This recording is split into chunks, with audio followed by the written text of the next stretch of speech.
नमस्कार मित्रांनो, आपल्या 57व्या मिनी व्लॉगमध्ये सगळ्यांचं स्वागत.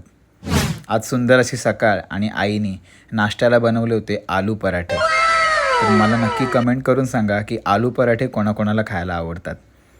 आज जरा निवांतच होतो, पाऊस पण नव्हता, तर कामाला एकदम व्यवस्थित गेलो, लवकर गेलो होतो.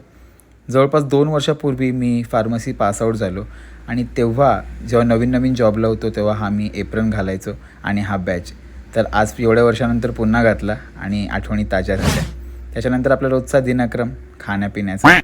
आईने सुंदर अशी मटरची भाजी आणि चपाती दिली होती डब्याला. तेवढ्यात मॅडम आल्या आणि मॅडमने आणलेली डाळ खिचडी.